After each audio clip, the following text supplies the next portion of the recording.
I'm Geoff Nemnich. And I'm Rick Paillet. And we're the hosts of The Last Stand. Coyote hunting is my passion. And coyote calls are my livelihood. And together we aim to bring you the best predator hunting tips, tricks, and tactics, right down to the last stand. The Last Stand, presented by Lucky Duck Predator Calls. We are the masters of deception. Swagger Bipods. Shoot with confidence, shoot with swagger. OnX Hunt. Know where you stand. Hornady. Accurate, deadly, dependable. So after hunting in that area that you just watched on the last episode, we didn't have the luck we were wanting to. We were actually planning on hunting in there for several days, but the coyote numbers weren't there, so we decided to make a move. We're gonna use OnX maps. We're gonna hunt some areas we've hunted before, briefly, a few stands here and there, maybe expand on those stands, maybe find some new stands, but it's gonna be an exciting couple days. We're gonna look at some new country, visit some old stands, and hopefully get into some coyotes. So day two, we go in and we had 2 or 3 different valleys that we wanted to try that were separated with a decent little drive in between. And that was our game plan for the day, and if we found a bunch of coyotes, we're gonna stick with them. The first valley, we ended up blanking 2 or 3 stands and decided to go on to the next. Public land is tricky sometimes. You know, the main thing with public land is you don't know if anybody's been out there hunting. You know, you can howl it, you can look for tracks, you know the coyotes are there, but you really don't know what the pressure is. And when I'm dealing with pressure coyotes like that, the one thing I've found out over the years, if you can get down in the thick cover, you know, there's a better chance of those coyotes being more relaxed and wanting to come to the call. Want some super tight stuff here. This is my cup of tea. So next to some feedlots, we'll see if it works. Well, we utilized OnX maps. We found a big dairy lot. We kind of looked at the map, and we found some public sections kind of surrounding it. When you get around these dairy lots, there's a lot of alfalfa pivots and things like that. I'm sure the coyotes come out there at night, but during the day they come back into this thick brush just to lay up. And that's exactly what we've done. I've walked in here into the middle of this section, and it's tight. I didn't even bring a rifle. That's how tight it is. If we can see him, we can kill him with a shotgun. So I'm gonna start off some lucky pecker. We're not gonna sit here very long in these tight stands like this. We're probably gonna sit here maybe 6 minutes tops.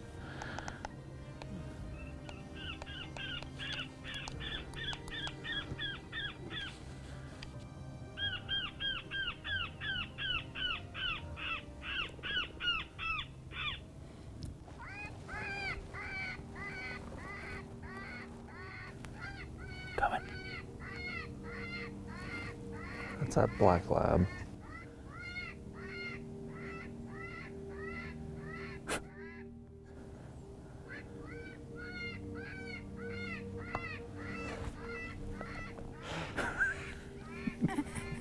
There's no coyotes in here if that black lab just came from 3/4 of a mile. So it's populated around here. It's not like desolate desert. We actually came in on the other side of this section. The wind switched on us, and there was this, I don't know if it's a wild dog or what, somebody's black lab. He came from what, at least a half mile, 3/4. That thing came in perfect though. He did. If that was a coyote, that would have been great footage. Yeah. Hey, so if you ever lose your black lab, just turn on a little cotton ball, brings them back to the house.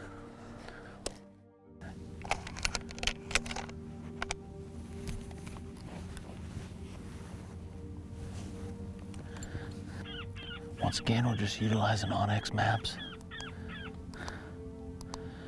We found us a little pocket here of public brush, kind of surrounded by a bunch of alfalfa circles and winter wheat and stuff like that. So it should be a place where these coyotes are laid up right now. Shotgun country for sure. We can't see about 30, 40 yards. I do have a run right down here in case one pops out, but I'm guessing if they come, they're gonna be right on the call.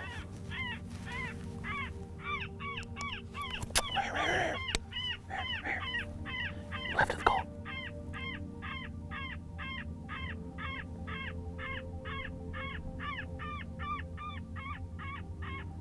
You know, once again, the swirling winds, you know, affected us. We lost a couple coyotes because of that. When you're calling that thick cover and you only see those coyotes from 30 or 40 yards out, if you have a swirling wind, your scent's blowing out there, it doesn't take very long to get to a point where they're smelling it and they're gone. As a shotgunner, I'm used to hunting super thick cover, but when you got the wind switching every direction, every time you sit down, you end up with a hard situation to manage because you can't see the coyotes. They're gonna go for wind, and you can't manage it and try to keep them in the thick cover in front of you, and they're gonna come in behind you every single time. Got it? Good shot. You know, I get a lot of questions on what do you do in a swirling wind? And when I mean swirling wind, a lot of times in these areas, if you only get a 1 or 2 or 3 mile an hour wind, you may be walking into a stand and it's in your face. By the time you sit down, you feel it hit the back of your neck, and it's constantly doing that, blowing your scent all over the place. And it makes it extremely tough. There's really no way to combat that except find maybe a more open area to where you can get those coyotes killed before they do catch that little bit of swirling wind and the swirling scent that's out in front of you. We finally found us a stand here where we have some visibility. Cut him up on this big pond dam. Dustin's down off to the left in the shadows with a shotgun. We should be able to kill anything we call in on this one.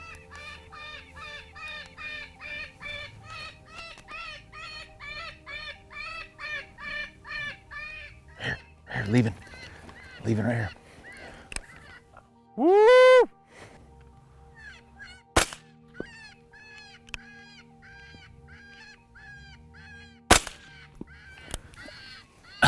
So that second valley, when we made 5 stands in a row and we're calling coyotes in, it was also super frustrating. It was good to see coyotes, but it was also really frustrating with the winds acting the way they were. Just didn't work as good as we wanted to for film. So after those 2 coyotes that morning, we decided to road trip it for about 30 minutes to a new area. You know, and that's what happens sometimes. You explore new areas. It didn't pan out. We made 8 or 9 stands that afternoon. Didn't see any coyotes. You know, expectations for the next day now are finding some spots, using OnX at the hotel, and hopefully getting on some coyotes first thing next morning. So when we're looking at OnX, you know, you can look out across this desert country in southern Arizona, and we're looking for cover. And in this area, there's lots of agriculture. So we know that, you know, just from my experiences up north, the coyotes like to run those edges. You know, I call them transition areas, kind of where the ag borders into this cover, the brush, the draws, the washes, things like that. And on OnX, we found a spot that looked pretty good, that gave us the access we needed with the wind direction, and that's what we hit first stand of the morning. Driving in there, we get to the edge of this little agriculture field, getting ready to make a stand, and we bump 3 coyotes out of there. And they run up onto this berm, and knowing where OnX was, it kind of dropped into this narrow strip of brush in between these 2 ag fields. So we let the coyotes actually go over the berm, we parked, made our move to set up on them. Trying to figure out how to set up on this first stand in the morning. We got a bunch of coyotes. We've seen them right here. Just figuring out how we're going to play the wind, and we've only got a little narrow strip of cover. We got a big wide open area out in front. We got to figure out if we're going to put the call out in the wide open, try to get them out in the open, or if we're going to just cover this good cover behind us. We'll set up right here. We'll put the call right here, and then we can see them coming. And then we can still shoot anything that runs down the bottom here, across where I walked. But Dustin and I kind of put a quick plan together and realized our best option is to just tuck in this berm, and hopefully we'll catch these coyotes coming over the berm and dropping down into this little ditch in front of us. And we actually had to call them from out in the open into the cover with us, which is the opposite of how it usually works. But we kind of had to flip the switch on them and reverse roles and call them back into the cover when they were actually out in the open. Well, we finally got our setup figured out here. We're bumping coyotes. They don't seem real spooked. We got down in this bowl here. We only got about 60 yards across. We could have coyotes come from both sides. The wind's kind of blowing back over this berm right here. So we're tucked down in here. We don't have very much visibility, but we're right in the middle of about 3 or 4 coyotes. So we'll see if we can get one of them to respond.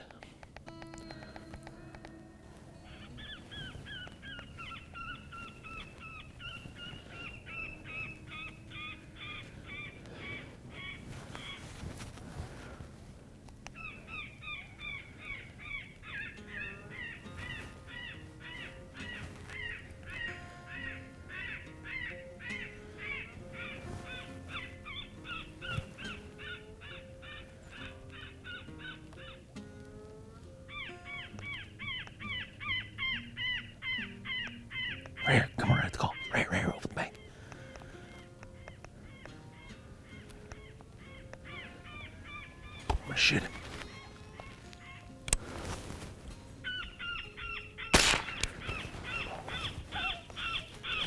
Another one down on the bank. Here they come.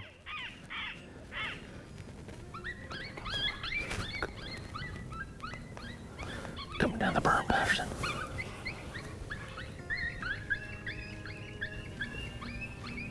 Coming to the call, Patterson, right.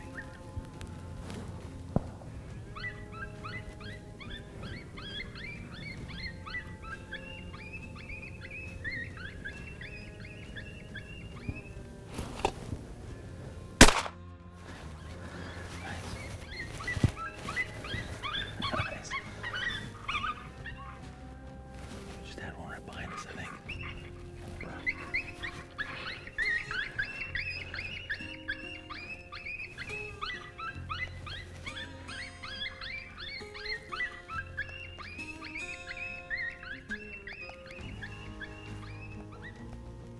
Rifle, shotgun, double in the opposite order usually. We're back. We're back.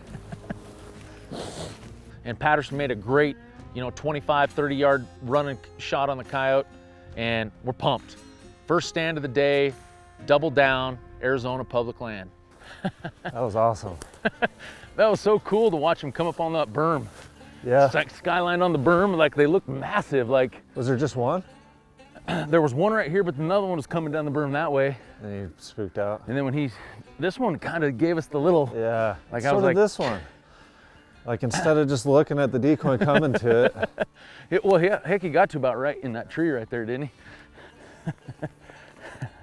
I'm not lying, I was hoping he'd just continue right down the berm, Yeah, I bet you were. You're probably waiting for him to just keep popping up like a video game on the berm over there. I had visions of that. After that first one did that, I'm like, oh man, that's all we're gonna do is just shoot them and they pop up on the berm. Jeff's Arizona carnival ride where you carnival games. Clinking the coyotes. Ching, ching, ching, ching. I'd take it. Yeah, I mean, this spot we pretty much found last night on the map, sitting in the hotel on OnX Maps, just looking, zooming into the satellite image. You can see the terrain, you can kind of see how things lay. Some ag mixed in here. But like I said, the great thing about Arizona, tons of public access, and it gets you in where you want to go. So it was about a perfect stand. Can't ask for much more that first stand in the morning. So the rest of the morning, we're working around in the same area. We heard multiple coyotes howling around. We knew there was coyotes in there. We ended up bumping several coyotes walking in the stand. We just were getting unlucky, I felt, but didn't have any luck. So we packed up, made a run about 15 miles to a newer area for the afternoon. So later on in day 3, we ended up finding a 2-track that just went way out in the middle of nowhere. It was the same cover that we were hunting that morning. It was grease woods and it looked good. Didn't change elevation much, so we figured there might be coyotes throughout it. And we ended up going all the way back into this 2-track and turning around and working the wind all the way back through it. Now, as we're making these stands, in the back of my mind, we have 2 stands that we made last year. And it's the only stands we've ever made in this area, and we actually killed back-to-back coyotes on back-to-back stands to end the day. And we're saving these 2 stands for the very end of the day. So we're just trying to fill in and try to find some new areas to fill in that gap before it's time to go over there and make those last stands of the day. And we ended up with a 3 or 4 hour period there where we didn't see any coyotes. And then we started picking OnX apart and finding some sections of public that were more geared towards what we'd found them in before, which was next to fields. And It got warm. You're not anticipating coyotes really gonna come from very far. You gotta get set right up on them. But we're just moving, covering lots of ground, making stands. We've only been making about 8-minute stands throughout this middle part of the day. But Dustin found us another promising looking spot here on the OnX. I'm gonna start off, it's about a whole section here of desert looking country kind of surrounded by agriculture. So hoping there's a coyote laid up in here.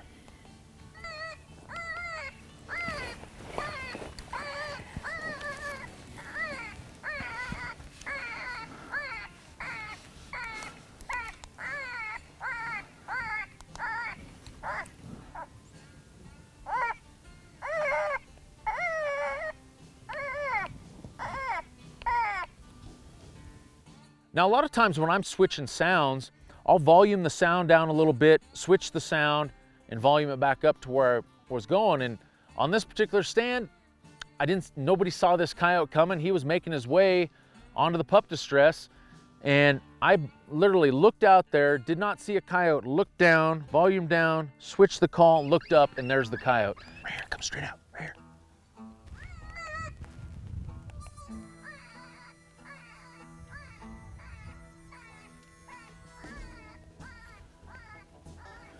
On him.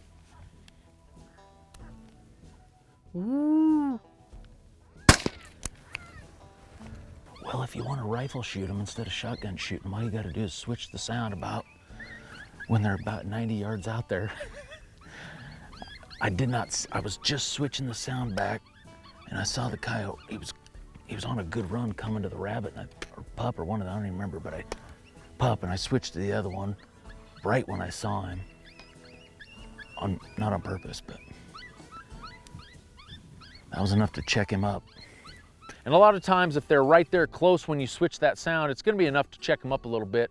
Ultimately, that coyote was an easy shot with the rifle. We were hoping to get the coyote within shotgun range, but once I switched up that call, the gig was up. The coyote kind of knew something was up.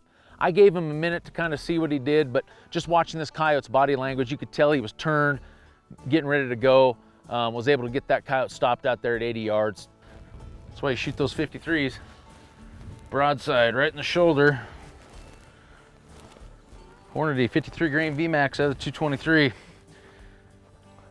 I like to call it 53 grains of dynamite. As you can tell from about 70 yards, no exit, no nothing. We make a few more stands. It all looks good, but no coyotes, but the sun's getting close to the horizon. It's time to go to the 2 stands that we made last year that produced coyotes.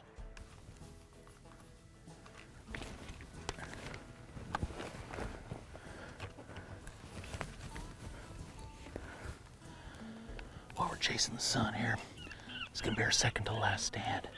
It took us all day, but we finally made it into the spot where we hunted last year. You might have remembered it from one of the episodes down here. We made it here the last couple stands of the day. We saved them for the same 2 stands of the day this year. Just hoping for the same result.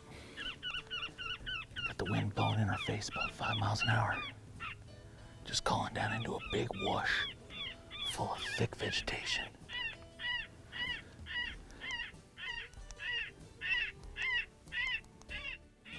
As we're in that second to the last setup of the day, I'm rolling through different sounds, and throughout the trip, it just seemed like coyotes were responding better to the coyote-based sounds. You know, in years past, a lot of times you just play a rabbit sound and the coyotes come running in, but for whatever reason, this year, it's just not happening the way it's happened in the past, so you gotta be flexible. You gotta be willing to try new sounds and maybe go more towards those coyote-based sounds. And it was late in the stand. I had rolled through 2 different pup distresses, a little bit of rabbit.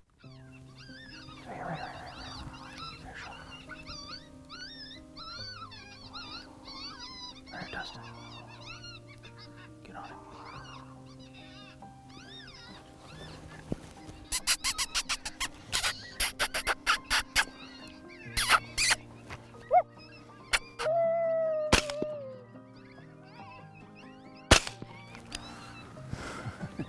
Christmas.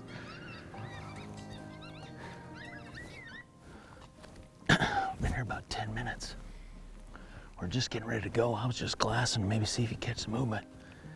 It just, out of nowhere, the coyote come right through that little gap right there in those trees, was standing right here. He had us pegged. He kind of made his way across. At that point, you got to make a decision. Try to get him stopped or shoot him running. He was just about to get into that brush. Sometimes you just got to anchor him. It wasn't a great shot on that first shot, but once they start spinning, you take your time, put a second one in them, and the stand stays 100%. See. See. We're gonna hustle up. As you can see from the skyline, the sun's setting. We're gonna get this coyote picked up. We're gonna run down the way here about a mile, and we got another 100% stand that we made last year that finish off the day. So at the end of day 3 there, after struggling for a little while, and we killed that one on the second to last stand, going to the hotel that night and trying to get a game plan together for the next day, we knew we needed to just try something completely different than what we had been doing. I keep referring to it, but the game situation wasn't the same. There wasn't rabbits everywhere, there wasn't deer everywhere, there wasn't trails, there wasn't scat.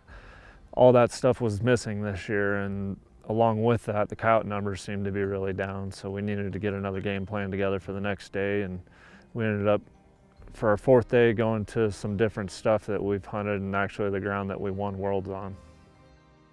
You know, going into our last day in Arizona, we make about a 4-hour run up to the northern part of Arizona, and the terrain's different. It's more rolling, yellow grass hills full of junipers. Some years it's really, really good. Some years it's not. It's all public land, but some years, for whatever reason, there's lots of coyotes in there, but they just don't want to come to the call. So based off of the previous couple days, it seems like the coyotes are responding more to the coyote sounds. Like that's what the coyotes are wanting to come to. So I like to do some female lone howls to start the standoff.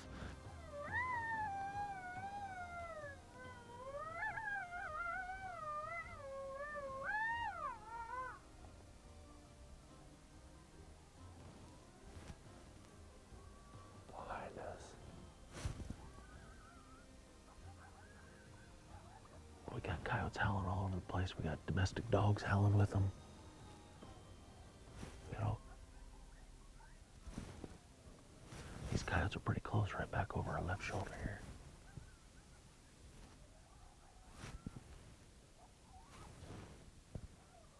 They're out in front too, though. Yeah, we're good.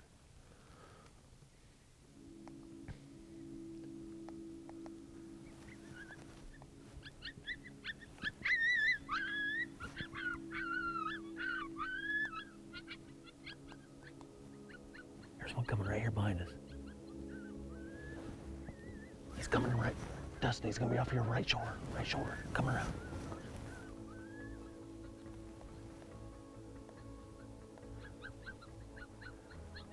Coming off your right shoulder. Get ready.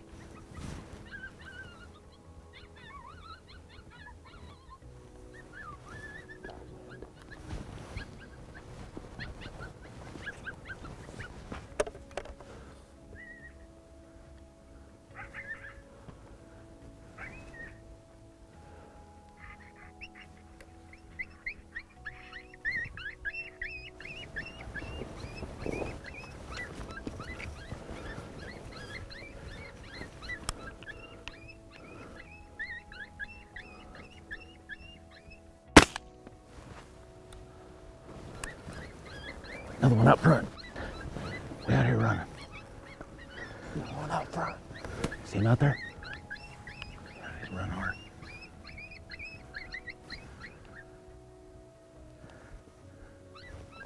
Switch up pups.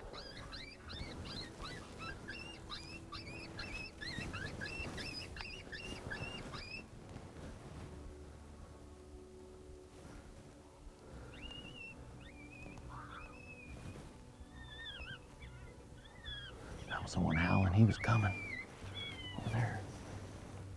So although it wasn't a picture-perfect scene of the coyotes running right out, which normally when we've made this stand in the past, the coyotes come from straight out, and Dustin usually shotguns them on this stand. Although that didn't happen, we called in a coyote, we killed a coyote. Hey, it's gonna be a great day.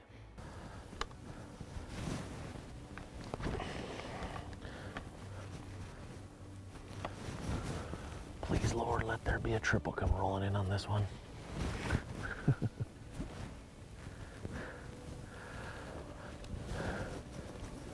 Well, we're into our 4th stand of the morning. We're just working these big valleys. Coyotes, I think, like to be down in this more flat country than they do that rougher stuff. It's usually where we catch them. I'm gonna stick with our coyote sequence.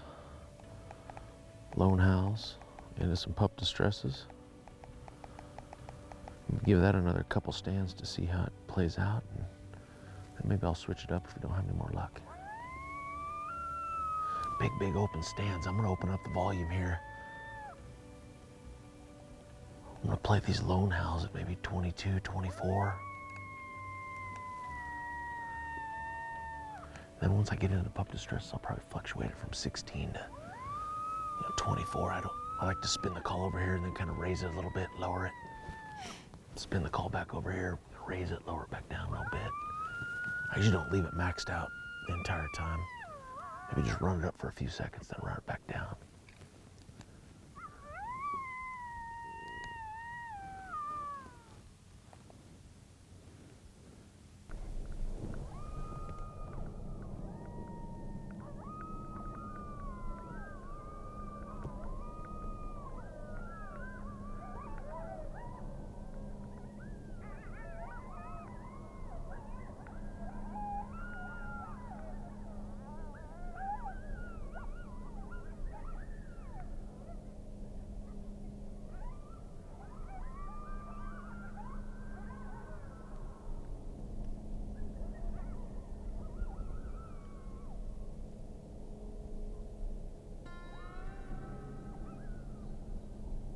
You know, once you get coyotes that howl, you know, not more than a half a mile away, you have a couple decisions to make.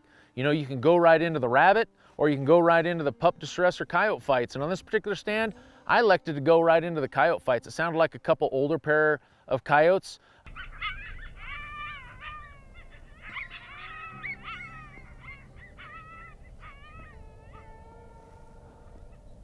Get a fight going.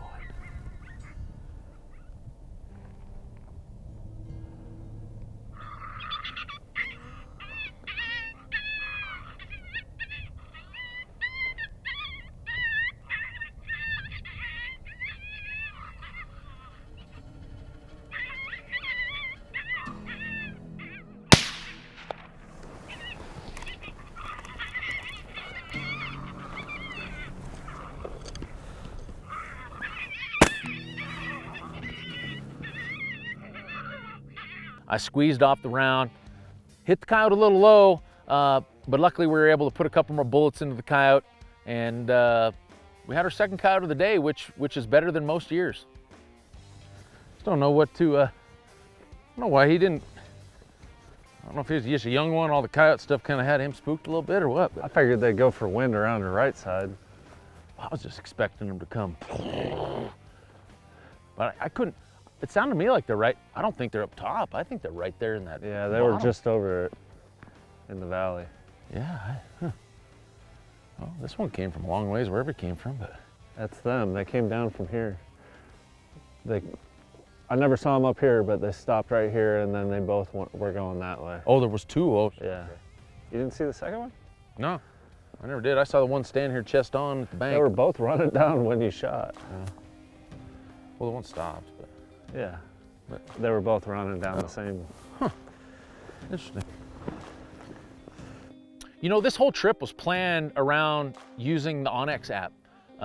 You know, we probably made close to 80 stands in the 4 days we were down in this country.